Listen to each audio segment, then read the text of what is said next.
Ayun mga boss, meron naman tayong ginagawa ditong Suzuki Swift. Mataas na naman yung kanyang idle, ayan.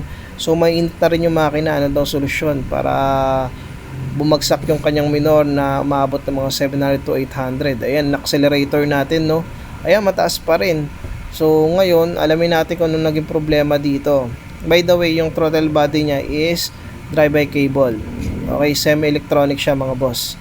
Ngayon, tingnan natin kung ano magagawa natin dito at kung paano natin to masusolusyunan. Punta tayo sa labas mga boss, tingnan natin yung IACV.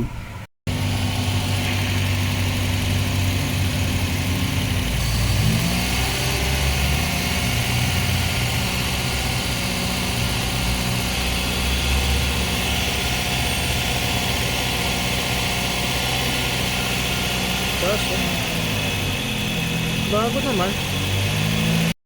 May nakita naman akong pagbabago sa idle niya, kaya lang hindi pa rin talaga ako kontento, kaya tatanggalin ko yung dalawang screws niya. Then i-check natin yung valve kung maganda yung kanyang ikot. So ngayon, gagamit lang ako ng allen, bagong tornilyo na kasi yan mga boss. So tatanggalin ko lang yung dalawang tornilyo para malaman ko kung maganda yung ikot ng valve sa loob. Okay, so tanggalin ko muna tong dalawa na to.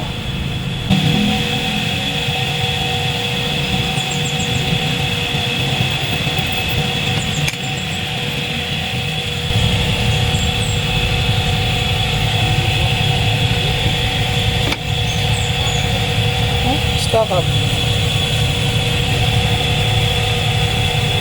Palambutin muna natin to.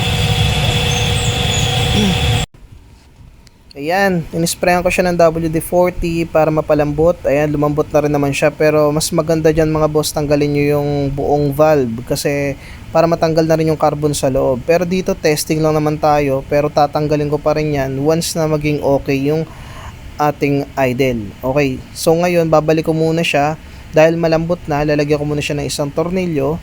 Tapos testing natin kung magiging okay yung kanyang idle. Then kapag ka nag-okay, yan, kakalasin na natin yung IACB para malinisan, at least na-verify natin na dito talaga yung problema. Pero at least nakita na rin naman natin dito na yung valve niya is nag-i-stuck.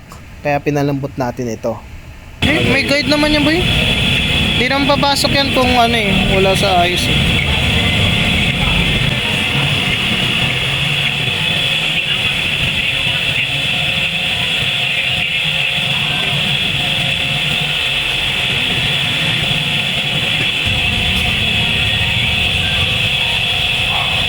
Sobra kaya? Sige nga boy, paki-start.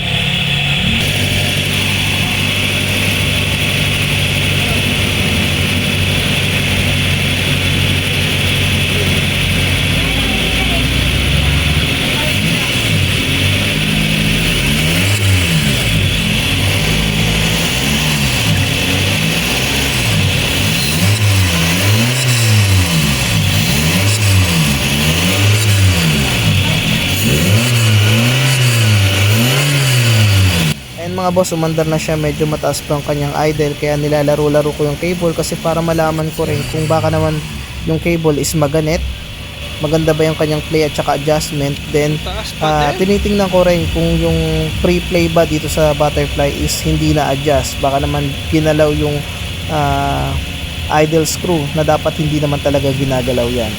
Okay, tingnan natin mga boss.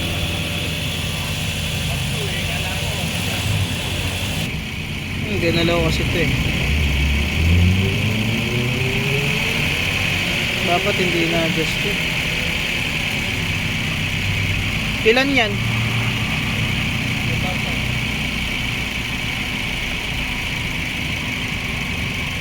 Diyan mo lang i-adjust.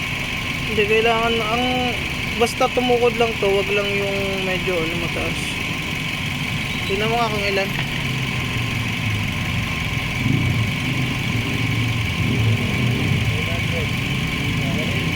Ilak mo na lang tong nut dito.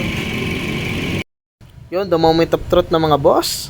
Yung saktong-sakto yung kanyang idle. Nasa 700 to 800 na yan. Lalo na pag nag-aircon tayo, dapat tumaas ng konti. Kapag nag-accelerator tayo, then bitaw, dapat hindi siya babagsak ng 500. So, dapat linisan rin natin yung throttle body and then yung kanyang ACV. Kasi pinalambot lang natin. Maaring tumigas ulit yan, mga ilang days lang, kaya mas maganda linisan natin. Okay? So pag in-accelerate natin yan, dapat hindi siya babagsak ng 500 pagbitaw ng silinyador.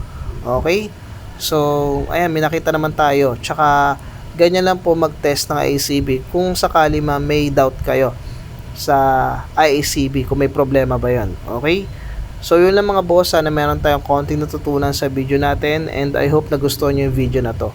Maraming salamat po, and please like na lang po kung nagustuhan nyo. Thank you!